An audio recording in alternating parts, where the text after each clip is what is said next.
हाँ, विरहा जगत में आप विरहा के प्रेमियों से जागृह है कि ये जो बच्चों द्वारा गीत प्रस्तुत किया जा रहा है, ये यू की कैसेट दिल्ली से लहरी लाल जी इलाहाबादी की आवाज में, और एक भक्ति लाइन में आप गीत पाएंगे।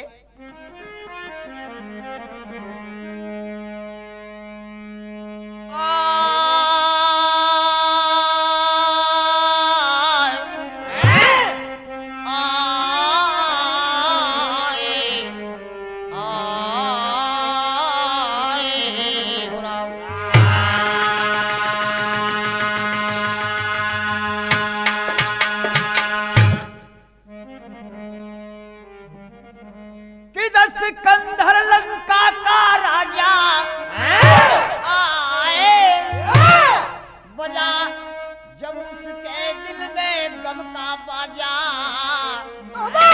साजा दिया बिगारी करना भई बिहोर।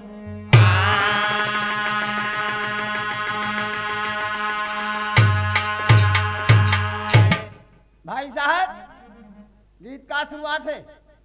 दशकंधर लंका का राजा इतना बड़ा व्यस्त है अपनी पहलवानी में कि जितने भी धरती पर नरेश हैं सबको जीत के मैं लंकापति बन जाऊं। बात गड़बड़ हो गई। वो लंकापति बनना चाहता है लेकिन उसकी लड़की पार्वती बनना चाहती है। विचार करें आप दोस्त, यह गजल का टुकड़ा लगा और इस गजल के टुकड़े के जरा सा पहले आप प्यार के और इश्क के मोड़ का 4 लाइन शेर की भूमिका भी देख लेंगे। अरे इश्क का मार्ग कितना कुटिल मार्ग है, इश्क बाजों का इतिहास न्यारा गया। इश्क में इंद्र गौतम के दुश्मन बने, जब अहिल्या का पानी उतारा गया। चंद्रमा गुरु बृहस्पति का प्रिय शिष्य था, गुरु के पत्नी से ही कर नजारा गया। और लहरी लिखते हुए शर्म खाती कलम, अरे इश्क बाजी में इंसान मारा गया।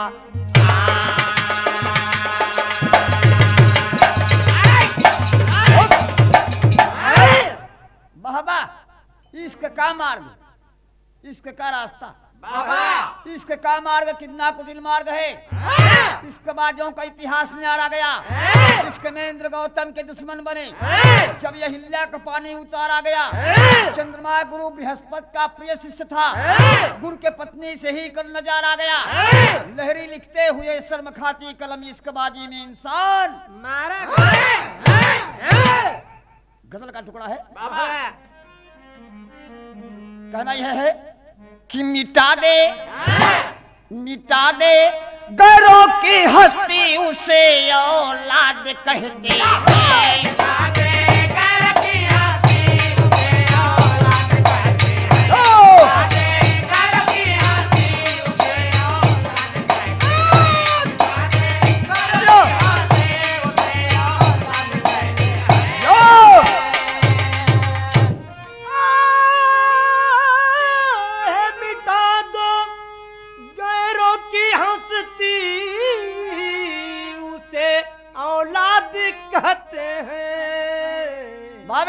कहने का मतलब कि लड़का लायक हो नालायक नहीं। जो मिटा दे गैरों की हस्ती तो उसे औलाद कहते हैं, लेकिन मतारी के आंचल में जो दाग लगा दे उसको क्या कहते हैं। और लगा दे दाग आंचल में उसे जल्लाद कहते हैं। लगा दे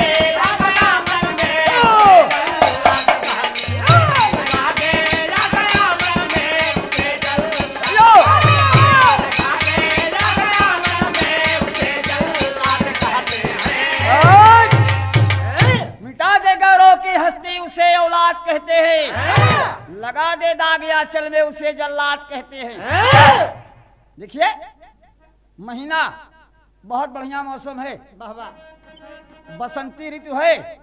और रावण की बिटिया बारूणी सोचती है कि मेरा पिता भयंकर लड़ाई में मस्त है, मेरी शादी का ख्याल नहीं कर रहा है, और यह जमानी इस बगीचे के लहर को चूम रही है और रावण के बगिया में घूम रही है।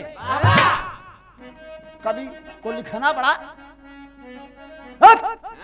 कभी को लिखना का पड़ा बाबा कि जब आए बसंती बेला और कलियां खिल गई बागल में,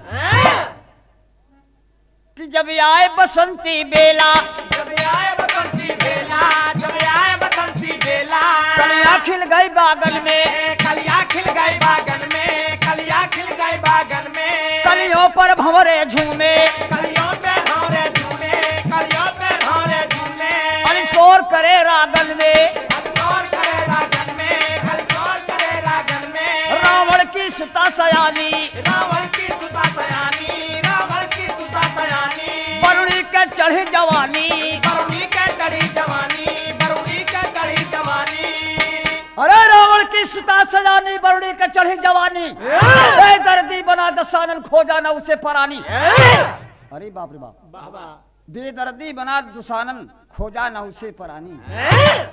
बाबा इसी पर लिखा है कवि ने कि लगा दे दाग आंचल में उसे जल्लाद कहते हैं।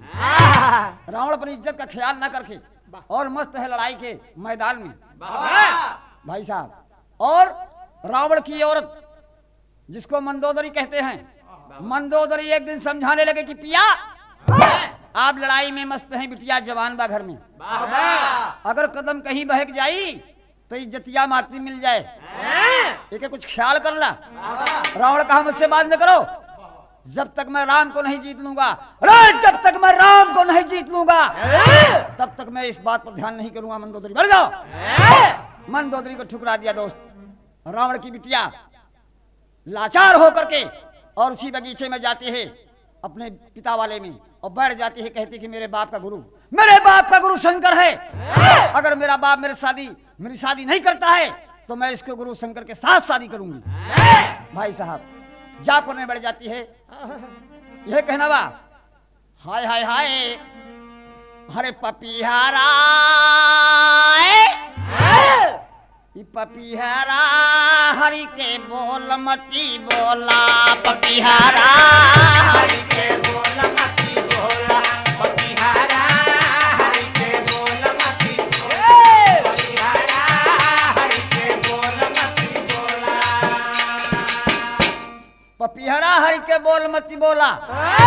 लड़कीवा बैठी व माला लेके जपे लगी भगवान शंकर का और पूजा कर रही है। भगवान शंकर पार्वती जी के साथ कैलाश पर्वत पर बैठे हैं और इधर लंका में जाप कर रही है रावण की बिटिया। 12 अक्षर गिन गिन करके माला पर फेर रही है। ओम भगवते वासुदेवाय नमः, ओम भगवते वासुदेवाय नमः, ओम भगवते वासुदेवाय नमः। शंकर जी के आसन डोले लगा और कवि के लिखे पड़ा कि पूजनावा,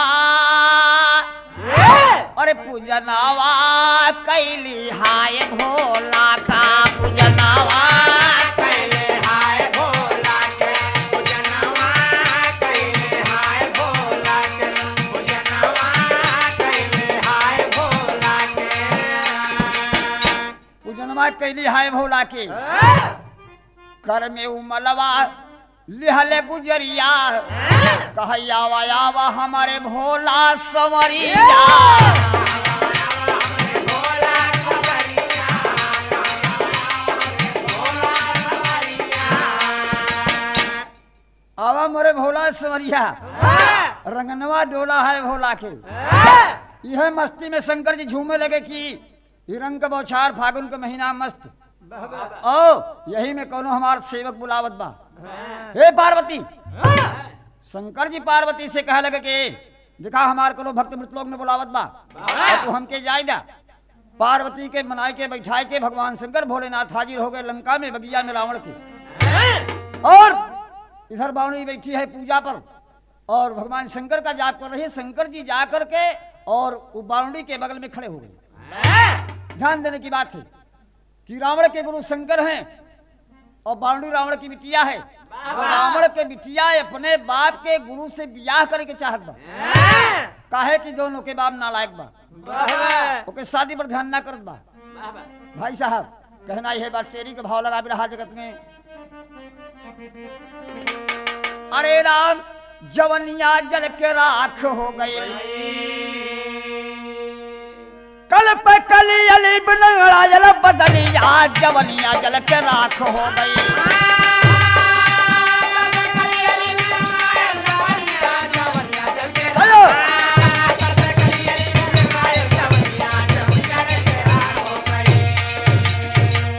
कल पे कली अली भी अंगड़ायल बदलिया, जवनिया जल के राख हो गई। भाई साहब मस्त बा एकदम बावड़ी। और शंकर जी खड़ा है। भोलेनाथ कहे लड़की जरा अपन अखिया खोल दे। और जब अखिया खोले देखे कि का हमार भोलेनाथ हमारे सामने खड़ा है। वाह वाह वाह, ओम नमः शिवाय ओम नमः शिवाय कह के पैरवा पे पड़ गए लड़की बा। हे महाराज हम आप ही के पूजा करती। तो भगवान शंकर कहे तोहके चाहे का, भगवान शंकर कहा दे तोहके चाहे का, कहे असना ही हमके आप 3 बाचा दें और त्रिबाचा बना ले कि आप हमें देंगे। भगवान शंकर कहा देंगे, कहा देंगे, कहन देंगे, कहन देंगे, कहन देंगे। बात फंस गई। अब देखिए जब बात फंस गई तो लड़की कहती क्या है, मांगती क्या है। कह चढ़ल जवनिया, अरे जवनिया हो राम। तो भगवान शंकर का डमरू हिले ला। जब बावनी कहा बा की चढ़ली जवनिया तो कहने रे का मांगे कि चाहत वाला की। कहे चढ़ली जवनिया, अरे हमारे भोले राजा सिंधुरावा डाला, सिंधुरावा डाला, मांगिया माँ सिंधुरावा डाला, सिंधुरावा डाला, मांगिया में सिंधुरावा डाला, सिंधुरावा डाला, मांगिया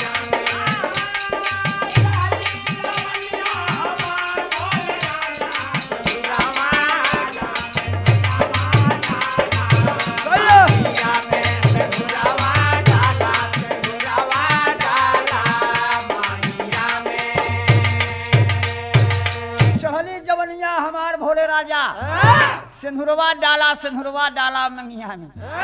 भगवान शंकर भोलेनाथ का डमरू धरती में आई गई। अरे ए लड़की तू कौन है? कहा मैं रावण की बिटिया हूँ। कहा रावण दशकंधर तो मेरा शिष्य है।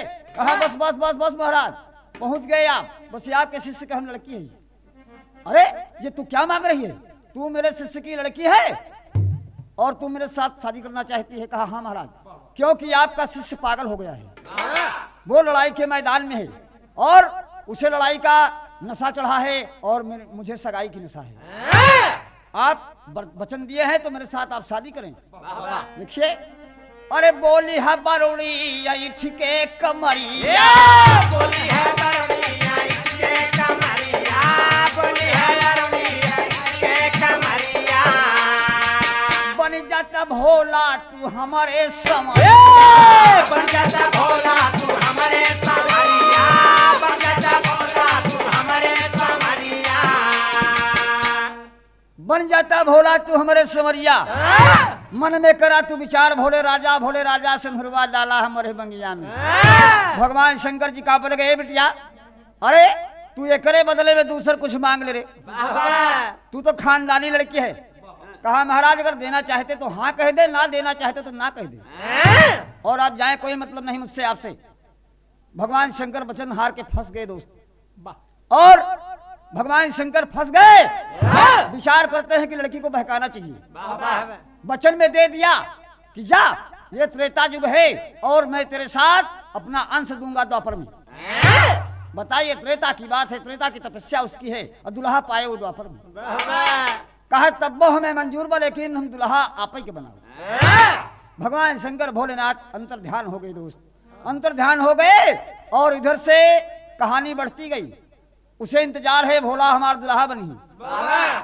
जब राम और रावण के संग्राम की तैयारी हो रही है, सीता को ले जाकर के रावण बैठाई दिया है, तो हनुमान जी को राम ने भेजा लंका में। गए कपि खोजने के लिए तो वही लड़की आगे मिलती है, वही लड़की आगे मिलती है, कहती है, ए बंदर कैसे आया अंदर? बोला, मैं राम का सिकंदर। तू कौन है? कहा, मैं रावण की बिटिया हूँ। हनुमान जी कहे, मैं रावण का दुश्मन हूँ। अरे दुश्मन कैसे हो? तुम मेरे साथ प्यार कर लो, तुम शंकर के लड़के हो, शंकर सुवन केसरी नंदन तेज प्रताप महाजगबंदन। शंकर ने मुझे अपना अंश देने के लिए कहा है, तो तुम मुझसे ब्याह कर लो। कर लो कर लो। अरे फिल्मी दुनिया वाले तर्ज गाए हैं हमारे साहब, बड़े चमकेदार बाकात। ये हाय हो कहाय हो कहाय हाय हाय हाय हो कहाय हो कहाय हाय हाय हो कहाय हो कहाय। ए लड़की मेरे सामने, ए लड़की मेरे सामने, मेरा दिल ले जाए। हाय हाय हाय हो कहाय हो कहाय हाय हाय हो कहाय हो कहाय हाय हाय हो कहाय हो कहाय। ये लड़की मेरे सामने, मेरा दिल ले जाए। हाय हो कहाय हो कहाय हाय हो कहाय हो कहाय। अरे बाप रे बाप, शंकर जी बतिया दे के फंस गए। तो लड़की बात से कहा, चुप चुप चुप।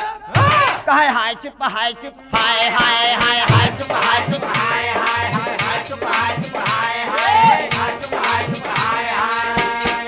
ये लड़की मेरे सामने,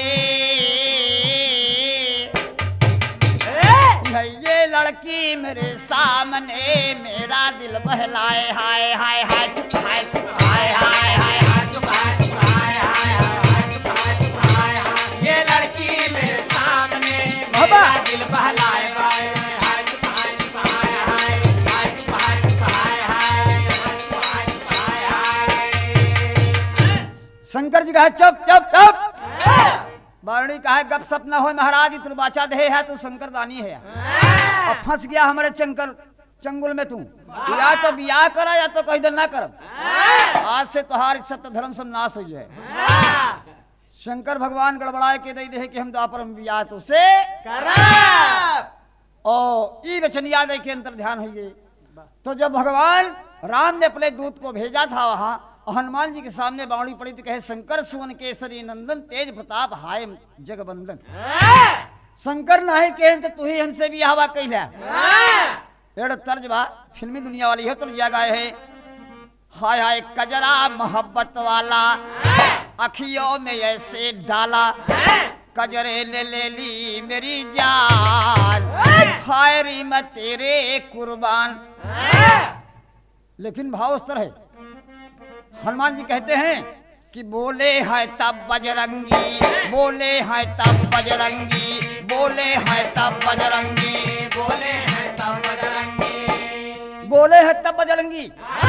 हनुमान जी कहा लगे कि सुन रहे लड़की, बोले हैं तब बजरंगी, मैं तो भगवान का संगी, लंगी लगे ना तेरे देश, बिखरा भवानी यमुना के।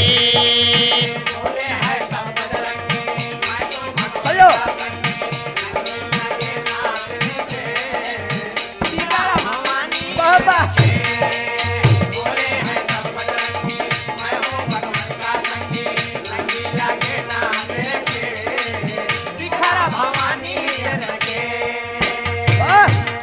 कहे जिसकी तू बेटी है पक्का बेईमान है वो, जिसकी तू बेटी है पक्का बेईमान है वो, जिसकी तू बेटी है पक्का बेईमान है वो, जग की जननी को चुरा के बनता बलवान है वो, जग की जननी को चुरा के बनता बलवान है वो, जग की जननी को चुरा के बनता बलवान है वो, दुनिया के मालिक की ना पहचान है वो, दुनिया के मालिक की ना पहचान है वो, दुनिया के मालिक की ना पहचान है वो, दुनिया के मालिक की ना पहचान है वो।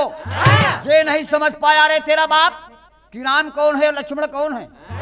राम जिनके भाई शेषा उतारी, वो जिस समय सीता की खोज में लंका में आएंगे तो क्या होगा।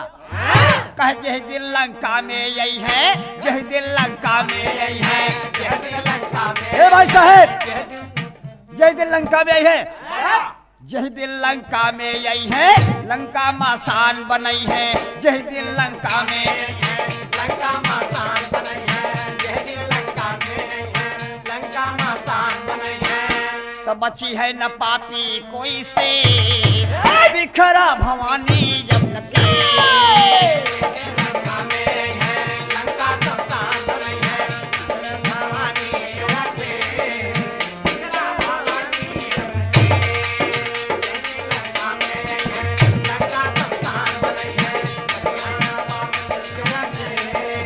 बिखरा भवानी जब के आज जय दिन लंका में आई है तो लंका मासान बनी है अब बची है न पापी कोई शेष ए लड़की जब भगवान राम कोप कर लंका पर चढ़ेंगे तो उस समय कोई नहीं बचेगा बात कान खोल के सुन ले कि मैं भगवान का धामन हूँ मैं सीता की खोज में आया हूँ और सीता की खोज लेकर के भगवान राम को सुनाऊंगा और तू मेरे रास्ते से हट जा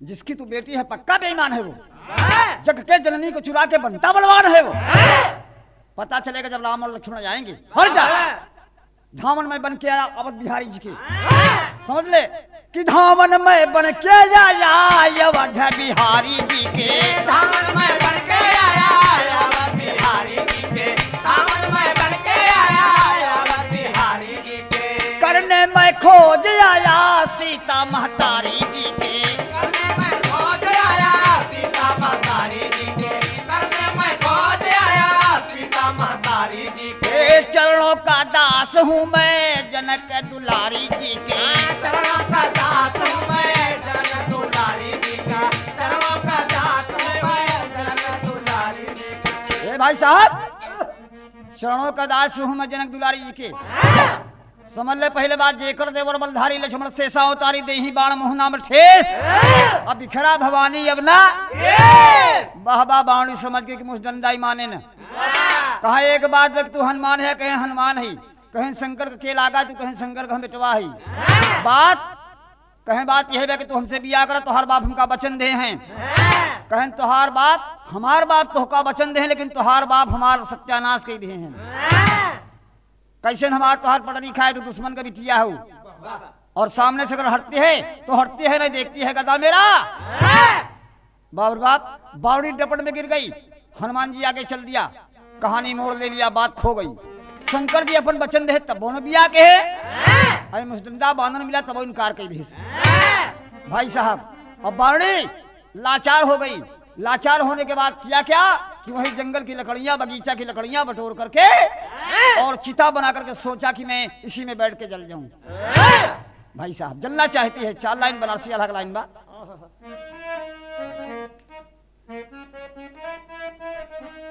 भाव स्तर है हाय हाय हाय कि कौन हो चिड़ैया भोरे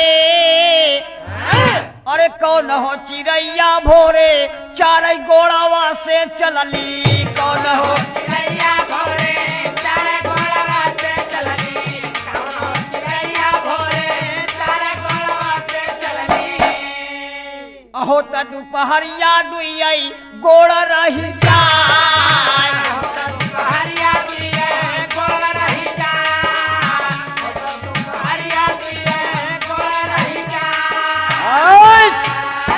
कौन हो चिड़ैया भोरे 4 गोड़वा से चलली अहो तो दोपहरिया दुई गोड़वा रही जाए विचार करें आप हिंदुस्तान में या विश्व में कौन ऐसी चिड़िया है पूरे धरती के ऊपर कि सुबह 4 पैर से और जब दिन डूबे लगा 3 पैर हो जाता मास्टर और संझवा की बेला 3 गोड़ावा से चलली रे भैया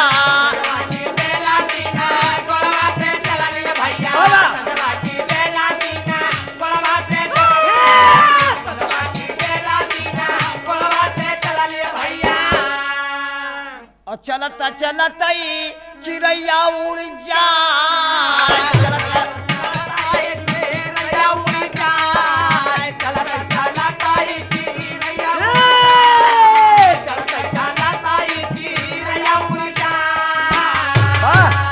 चलते चलते चिड़ैया उड़ जाए वो चिड़ैया है कौन जरा समझ ला कि वो चिड़ैया हम ही आप ही बचपन में जब लड़कपन में लड़का पैदा होला धरती पर चलेला तब 4 पैर से 2 हथवा पैर बन जाला और जब दोपहरिया जवानी आए 2 पैर से अब बुढ़ौती में कहीं तो दाके लकड़ी थमा दे नहीं आगे रास्ता चला पहाड़ बा तब एक लकड़ी थमा दे लकड़िया पकड़े चलते चलते चिड़ैया लेकिन बावड़ी विचार करते है कि बनावा से चुन चुन के अरे बनावा से चुनी चुन के लावाली लकड़िया रे भैया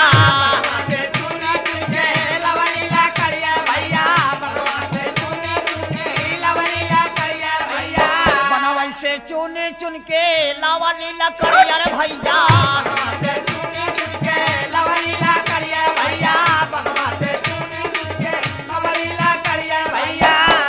चितावा में बैठली वही चितावा में बैठा लिया सनवा के मार चितावा में बैठा लिया सनवा के मार चितावा में बैठा लिया सनवा के मार। ए भाई साहब रावण के बिटिया बावड़ी चिता बनाए के और उसी चिता में सत्यता पर अपनी आग लगा ली जलती हुई।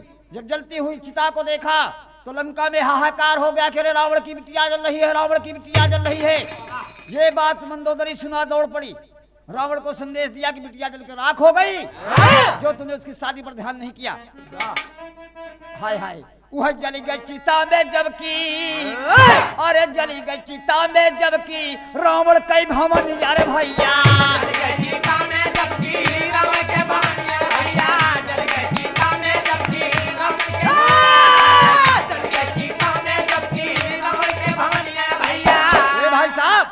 जल गए चिता में जबकि रावण के भवनिया रे भैया।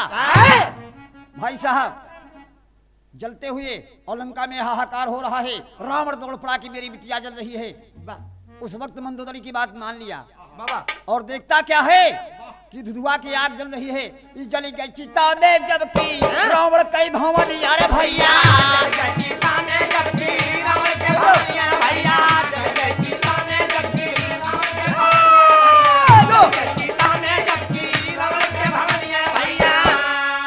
लंका नगरिया में वह लंका नगरिया में हो गया हाहाकार लंका नगरिया में हो गया हाहाकार लंका नगरिया में हो गया हाहाकार लंका नगरिया में हो गया हाहाकार और जला नहीं शीशबा जला नहीं शीशबा बचेला बारूड़ी कर भैया जला नहीं शीशबा चला बारूड़ी के भैया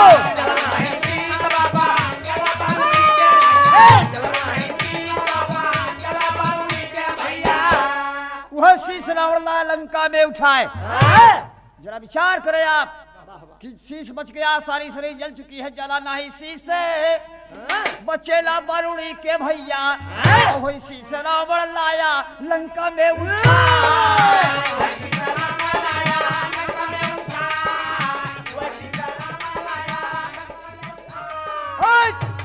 वो शीश रावण लंका में उठा लाया और एक बक्से में अपनी बिटिया बारूणी का शीश रख दिया। देखिएगा समय गुजरता गया, हनुमान जी सीता की खोज ले जाकर के राम को बता दिया। लेकिन बात यहाँ की है जो शंकर का वरदान है, बारूणी का शीश रखा है रावण की महल में पिटारी में और जो दिन भगवान राम और रावण का संग्राम होने वाला है, रावण वही शीश लेकर के भगवान राम के सामने हाजिर हो गया और हाजिर हो गया कहता है कि ये राम तुम कहते हो कि शिवद्रोही ममदास कहावे, तुम कहते हो कि शिवद्रोही ममदास कहावे सोमर सपने ना सुख पावे।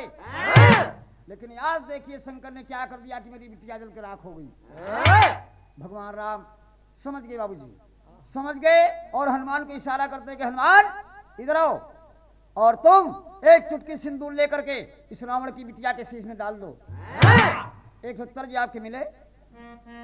कहना ये बा कि नैना मिलाई के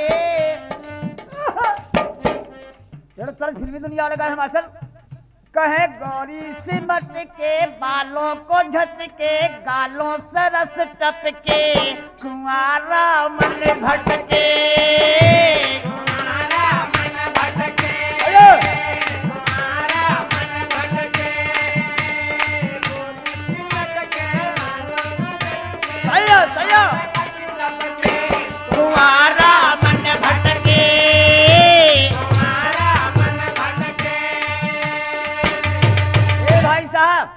देखा ये बात भगवान राम जान गए कि नैना मिलाए के चैना चुराए के दिल को लुभाए के रे मिलाए लियो भोला को मिलाए लियो भोला को मिलाए लियो भोला को मिलाए लियो भोला को नैना मिलाए के चैना चुराए के दिल को लुभाए लियो रे मिलाए लियो भोला को मिलाए लियो भोला को मिलाए लियो भोला चलो भाई के मिलाए लियो भोला के मिलाए लियो भोला के अरे हनुमान तुम लेकर के एक चुटकी सिंदूर और इस लड़के के मांग में डाल दो। हनुमान जी कहा हे मालिक आप ही जानत हुआ कि हम बाल ब्रह्मचारी है आप ही जानत हुआ कि हम बाल ब्रह्मचारी है और रावण के बिटिया ई दुश्मन के बिटिया के मांग में सिंदूर हम डाली अब वहु कटे हुए शीश में। भगवान राम कहा हे हनुमान आप मेरी मर्यादा को रखना चाहते हैं अगर तो मेरी वचन को स्वीकार करो और एक चुटकी सिंदूर लेकर के इस लड़की के मांग में डाल दो। बाबूजी हनुमान जी विचार करते हैं कि बारे भगवान आज मेरी परीक्षा ले रहे हो लंका में और रावण की बिटिया के शीश में मैं सिंदूर कैसे डाल दूं। भाई साहब इधर जब सिंदूर लेकर के हनुमान जी सिंदूर लेके सोच रहे हैं वो सिंदूर लेके सोच रहे हैं और भगवान राम की सेना खड़ी है तो देवता पुष्प से एकदम मून दिया हनुमान को और बावणी के शीश को मगन हो गए कि बारे राम आज शंकर के वचन को पूरा कर दिया। और जब सिंदूर डालना चाहते हैं तो देवता गगन से गाते हैं जिसे मस्त हो के माता बहने बियाहे में गावत थी की बारात आवत बाप सिंदूर पड़ी दुल्हनी के ओ गावत थी की जलसा हो निकला गई दुआरे पाई जलसा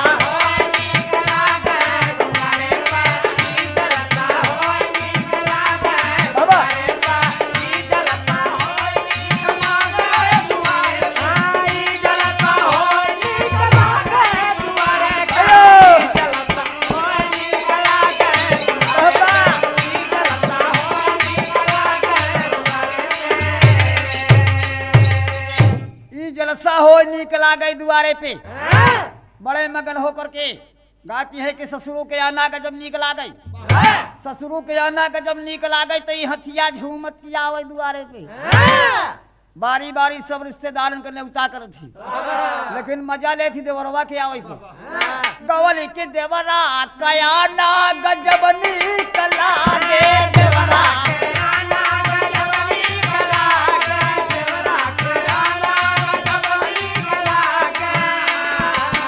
घोड़ावा ठुनक तकिया वही दुआरे पे घोड़ावा ठुनक तकिया वही दुआरे पे घोड़ावा ठुनक तकिया वही दुआरे पे घोड़ावा ठुनक तकिया वही दुआरे कहां यो जो घोड़ावा दुआरे पे घोड़ावा ठुनक तकिया वही दुआरे भाई साहब यहर तो देखा कि बावणी के मांग में सिंदूर डाले चाहत है हनुमान जी लेकिन इधर से मंदोदरी अपनी सहेलियों को और औरतों की मोहल्लों को बुला करके कहा कि चलिए हनुमान और बावणी की बियाह होत बा बाबा जब जाए के देखे तो बावणी की आधा शीश कटा हुआ शीश में हनुमान जी सिंदूर डाले चलत थी और जब डाले चले थे तो मंदोदरी की तरफ से गाड़ी होत बा बड़ा बढ़िया दुल्हा के लिए स्वागत होत बा देखा दुई गाड़ी बड़ी प्यारी होत बड़वा राजेंद्र एक ससुरारी के गाड़ी एक सरकारी गाड़ी जैसे पुलिस पकड़ ले तो एक लाइन में हजारन गाड़ी पट गई लेकिन नीक लागे कहे कि तू जुल्मी है लड़कियां काटा की दुल्हा नाचत किया वही मोहारे पे दुल्हा नाचत किया वही मोहारे पे दुल्हा नाचत किया वही मोहारे दुल्हा नाचत किया वही मोहारे ओ दुल्हा नाचत किया वही मोहारे कहानी दुल्हा लो करवा मोहारे पे दुल्हा नाचत किया वही मोहारे कि राम जी कया ना यह देखा भगवान आई है, लड़ाई होई वाली बा, लड़ाई के बदले में देखा बियाह होई वाला बा। आप विचार करें दोस्त, हनुमान जी को दुनिया कहती है कि बाल ब्रह्मचारी हैं। हकीकत बात है कि बाल ब्रह्मचारी हैं, लेकिन यह बात कैसे कि रावण की बिटिया के संगे बियाह हो चलत बा। भगवान राम का माया देखा हुआ सब सहेलियां कहा था कि राम जी का अरे याना गजबनी कला के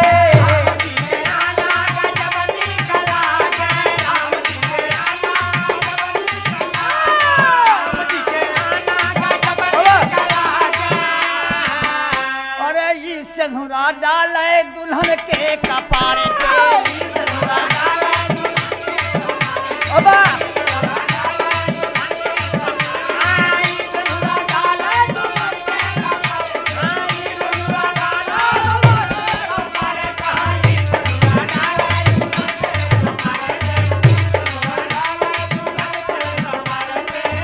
ए भाई साहब, राम जी के आना तक जब नीक लागे देखा ई सिंदूरा डाले दुल्हन के कपारे पे, आई दुल्हा नाचत किया वही दुआरे पे। हनुमान जी एकदम करीब में जाए के सिंदूरवा रोक ले, भगवान राम का देखे लगे। राम इशारा कर दिया कि हनुमान, असल बात यह है कि मैं शंकर का पुजारी हूँ, शंकर को मैं अपने से बड़ा मानता हूँ, भगवान शंकर का मैं पुजारी हूँ। अगर शंकर का कोई पुजारी है तो मेरा दोस्त है, और शंकर का दुश्मन है तो मेरा दुश्मन है। शिवद्रोही ममदास कहावे सोनर सपन हुना सुख पावे।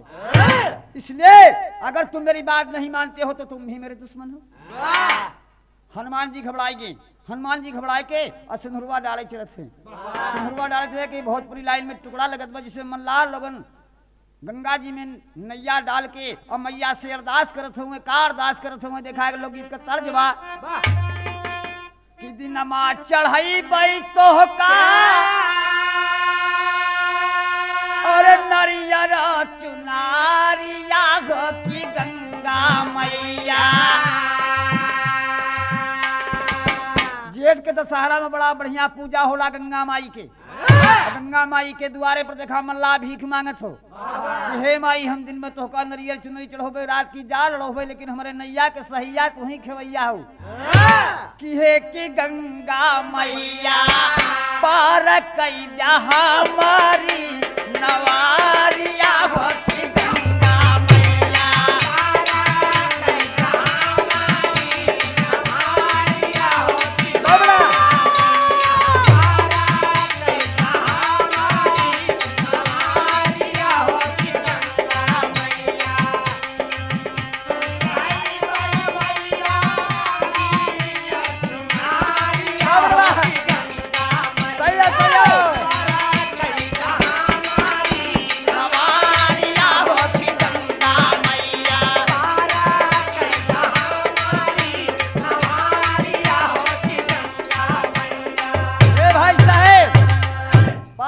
हमारी नवरिया हो की गंगा मैया। बात बढ़ गई अहम मल्लाहवा की तुवई में, ये तो इलाहाबाद प्रयागराज में जौन तीर्थन का राजा बा प्रयाग, और ई गावले लेकिन थोड़ा सा सरक जा बनारस में मास्टर। तब बनारस में गावले का यही माझी के बदे हाय हाय कि एक दिन गईलू दक्षिणवा की ओर, गंगा लहरिया में उठे ही लोर, मदमाती मलहवा जाल बिनेला।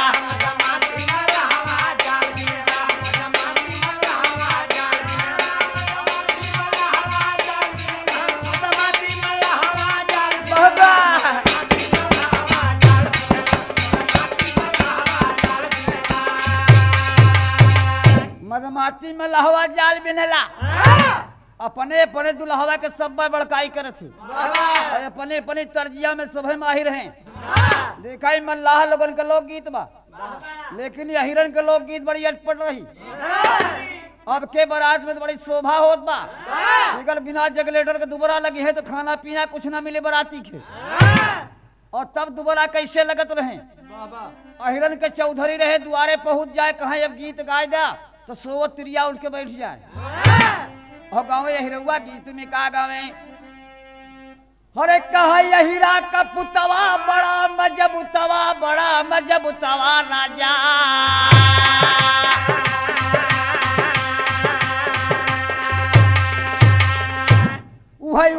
खाले नोट बाटै गा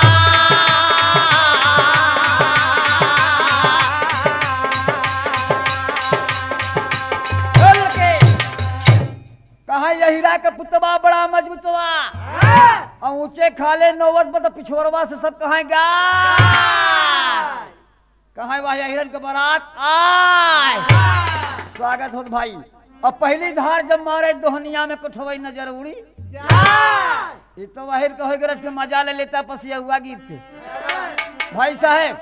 और पासी लोग का मांगत रहन पासी लोग मांगत रहन कि जब दोबारा पिए उबई जहाँ पानी पिए के होए वहाँ 2 कुआ दारू दोबारा लागत की 3 कुआ और जब खाना खा तो 4 कुआ सवेरे विदाई पे 5 और पहुंच जा लेके भाई साहब ढेलहा में ढेलहारे में एक डोली लेके तब डोली से बारात आवत रही बेटवा और पहुंच जाए 2 कूड़ा जब पहले मिल जात गिलास में गिलास टकराए लागत पसी मन झुलमुलाए लागई और चौधरी वंश कहा दादा को पवारा गाय देते हैं भाई साहब तो गावई लागई गावई की माँ दावई पियई का चाही महाडाली का तोरिया दूधावई पियई का लाली गा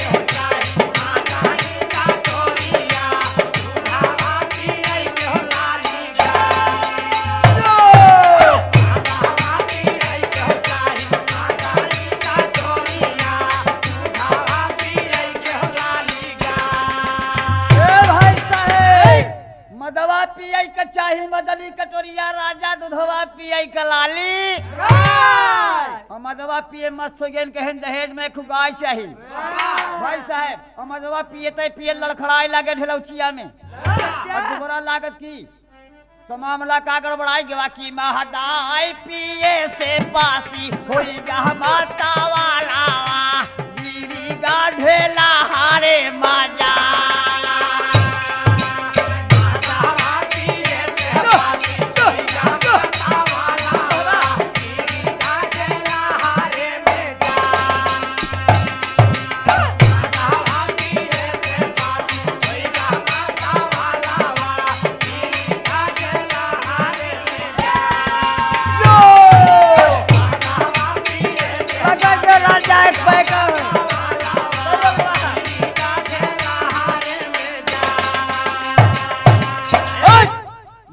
पिए से पासी हो गया मतवलवा गिर गया ढेलहरे में जाए और जब दोबारा लाग गए तो लड़खड़ाए लगे कहने की बात करा कहन कहा कहन दादा हुड़ुक निकाल रहा एकदम दोबारा पियाई गया जैसे कि हुड़ुक में हर बजे लागत है कि जनरेटर बैंड पार्टी आएगी बा फलाने का बैंड पार्टी आई तब मशहूर तबला वाले होते रहे भाई साहब उनकर तबला यह वजह कहा कि हुड़ुक निकाल ले और एक डुप्लीकेट मेहरारू बनाई दे एक गुजरिया बनाए के और मट्टी के तेले में बोतल लगाई दे और फुहारा चले लगे एक जिन्हें हुड़ुक ले ले एक जिन्हें मजीरा ले ले और रावे लगे तो दुल्हनिया पहले कहा गाया चलब और वही ताल में हुड़ुक बजावत है धाय धाय धाय धाय लेकिन लड़कवा कहा जौन दुल्हवा बनाबू कहा गया बड़ा अनमोल बा भाई साहब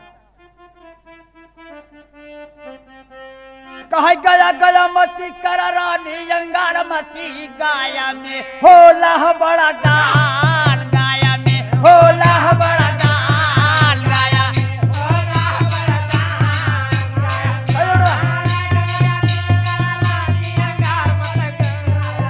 होला बड़ा दान गाया में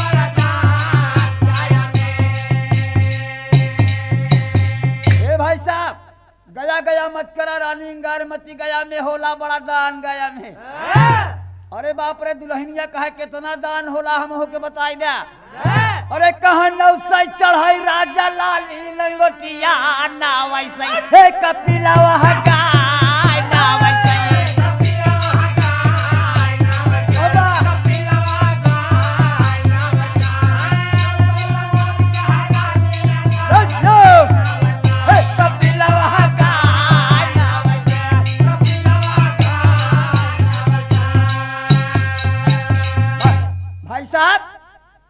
देश देश का लोग गीता का मनोरंजन चाल लाइन है। हर आप विचार करें कि हनुमान जी लेके सिंदूर डाल दिया, सहेलियां गावे लगी गीत और सिंदूर डाल दिया तो हनुमान जी का ससुराल लंका में हुई। वाह वाह, कटे हुए शीश में भगवान राम की बात मान करके हनुमान जी सिंदूर डाल दिया और राम और रावण की लड़ाई शुरू हो गई। राम रावण की लड़ाई हुई, रावण मारा गया। रावण को मार करके राम विचार करने लगे कि लड़की का शीश क्या हो, ये शंकर का वरदानी है। हनुमान जी कहा कि मैंने आपकी वचन को पूरा कर दिया, सिंदूर डाल दिया, क्या मैं शीश ले जाकर दुल्हन बनाऊंगा इसको, आप इसको जला दीजिए महाराज। भगवान पुरुषोत्तम मर्यादा राम उस शीश को जला दिया और वो शीश अंतिम लाइन में आप प्रमाण में पाएंगे भोले भगवान के वचन को कि द्वापर में मैं अपना अंश दूंगा। आ गया त्रेता, पूरा बीत गया, द्वापर का युग लग गया और वो लड़की रावण की बिटिया, जरा गीत समझला, रावण की बिटिया पैदा होती है जिसका नाम पड़ता है बावड़ी। वही शीश जिसमें हनुमान जी ने सिंदूर भर रखा था। तो अंतिम लाइन में एक भावना पाएंगे आप, आखिरी गीत का प्रमाण वो भगवान शिव की वचन है कि द्वापर में बिरना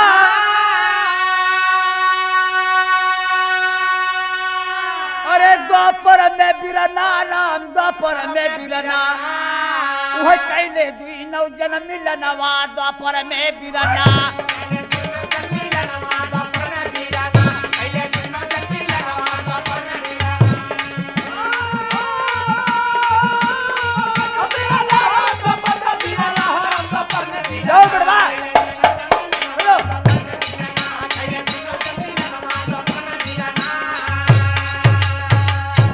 त्रेता का वरदान रहा, युग द्वापर जब की लागल।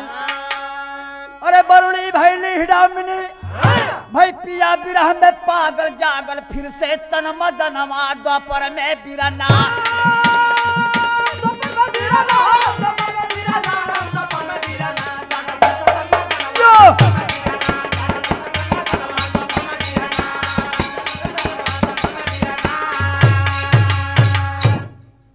त्रेता का वरदान रहा, युग द्वापर जब की लागल। बरुणी भैली हिडामिनी भाई पिया बिरह में पागल, तो जागल फिर से तन मदनवा, द्वापर में बिरना।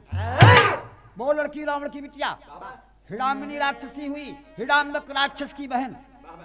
आप द्वापर में ध्यान दीजिएगा। और जो शंकर ने वरदान दिया था वही कपि शिववंश भीम, वही कपि वही हनुमान शिव के अंश भीम के अंश में पैदा हुई। वही कपि शिववंश भीम कुंती सुत भइले खास, मिली विपन में हिडामिनी जब की गईले बनवास खास, तब कैले रति दनवा, द्वापर में बिरना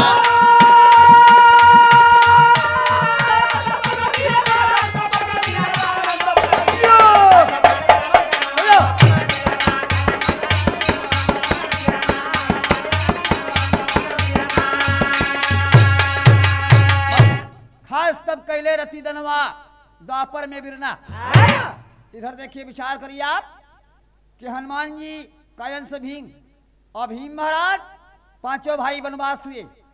वनवास में गए तो माई कुंती भी साथ गई और दिन भर भिक्षा मांगे, शाम की भोजन बने तब वो भीम का पेट न भरे।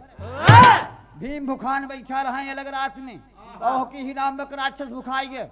अपनी बहनिया से कहे कि हे लड़की कहन का कहन करूं मनई के मांस गंधात बा। अब पकड़ लिए होते तो का भोजन बनाए ले भाई साहब। और लड़की गई हिडामनी खोजने के लिए तो भीम मुस्टंडा बैठा। हिडामनी देखे मोहित हो गई। एक तो भगवान शंकर का वचन रहा का ए जवान कहा के तू। भीम महाराज कहे कैसन तू, कहन हम तो तोके आहार करबई। भीम कहा हम तोहार श्रृंगार करबई। बाबा बैठ गई उभैया जो होत के लेके आवे तो खाई। उभय कपि शिववंश भीम कुंती सुत भइले खास। अरे मिली विपन में हिडिमिनी जब की गईले बनवास खास, तब कैले रति दनवा, द्वापर में बिरना।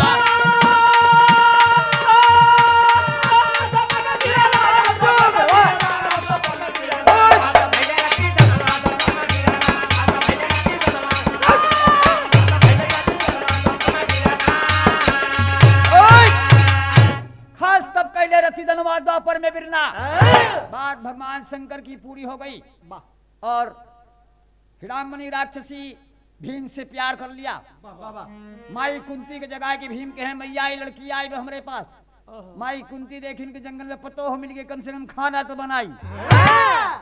बैठा नहीं भगवान भोलेनाथ के वचन कितनी बड़ी सत्य हुई। शंकर का वरदान त्रेता का था, द्वापर में दुल्हा देते हैं भीम को। और भीम के थोड़ा समय बीतने पर एक लड़का पैदा हुआ घटोक्ष। घटोक्ष के लड़का पैदा हुआ तो भीम सोच कि नाते हुए छोड़ के तो हम चले ही आए ही।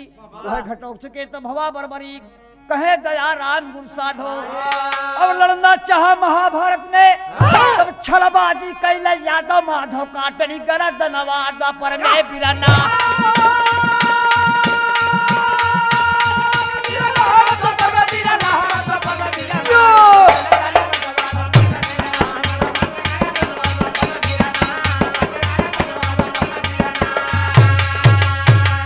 खास तब कैले रथी धनवा द्वापर में बिरना।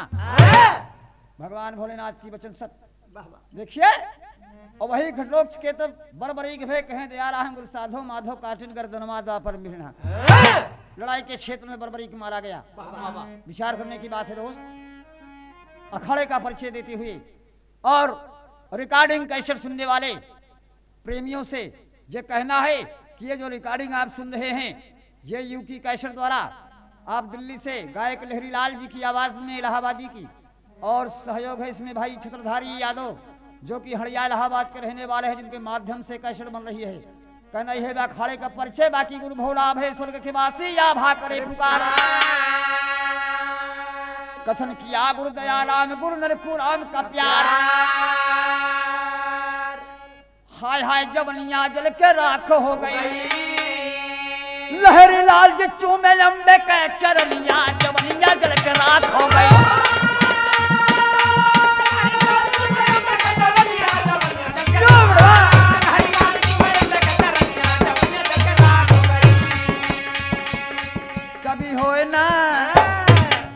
कभी होए ना का हो बेटवा चाचा कभी होए ना मोहल्ले में हल्ला के मरिया न खटकाना।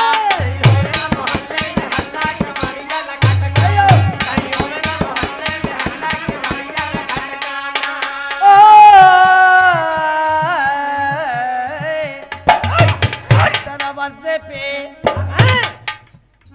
प्रेमी प्रेमिका में मस्त कभी हो न मोहल्ले में हल्ला। लड़कवा रोज खुले आम मिलत लड़कीवा कहा था कि ऐसा न करा।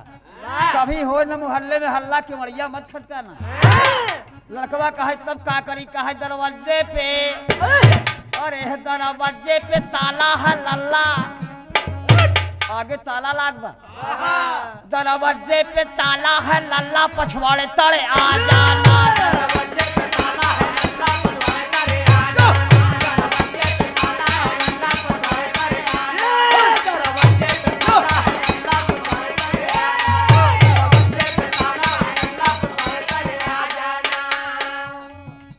सौतन के घर काका बोले लाल जले जब बत्ती। सौतन के घर काका बोले लाल जले जब बत्ती। सौतन के घर काका बोले लाल जले जब बत्ती। उ लड़कवा के मोहब्बत देख के देवर और जोन लागत हर सिया जाए कि भौजी हमरे लड़का से प्रेम करत है। मतलब ये रहा कि परदेश छाए रहा है सोहदा। और लड़कीवा जो होत रहा इंतजार में तो एक लड़के से प्यार होइन गया। फिर प्यार तो बड़ा बदनाम हो भी करत। तो लड़की सबसे बतावत बाकी देखा हम दुल्हन नहीं और लड़का एको नहीं तो हमका लड़कियां समझा। सौतन के घर काका बोले लाल जले जब बत्ती। सौतन के घर काका बोले लाल जले जब बत्ती। सौतन के घर काका बोले लाल जले जब बत्ती। पिया गए परदेश कमाने कमाने कमाने कमाने। पिया गए परदेश कमाने। पिया गए परदेश कमाने मिटा के मेरी हस्ती रोए सारी रात। रोए रात रात रोए सारी रात। चुनरी का पल्ला घुंघटवा उठा जाना।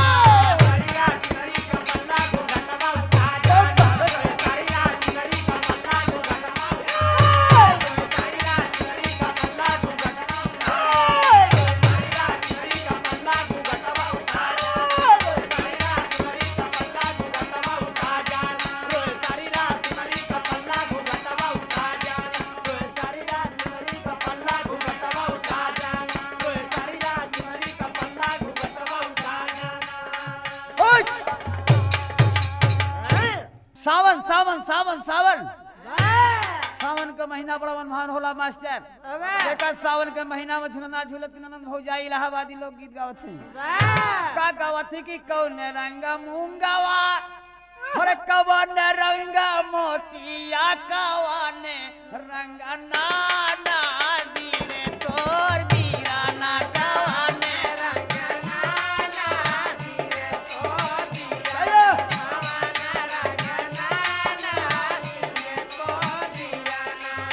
कौन रंगा मूंगावा कवन रंगा मोतिया कवन रंगा नाना दीरे तोर दीराना कवन रंगा नाना दीरे तोर दीराना।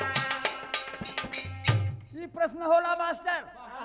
भौजाई पूछत ननद से कि कौन रंग ननदी रे तोर बिनना ननदिया बतावत है कि लाले रंग मूंगावा सफेद रंग मोतिया सफेद रंग मोतिया रंग मोतिया रंग मोतिया सफेद रंग मोतिया। ए भौजी लाले रंग मुंगवा लाल रंग मुंगवा सफेद रंग मोतिया और सा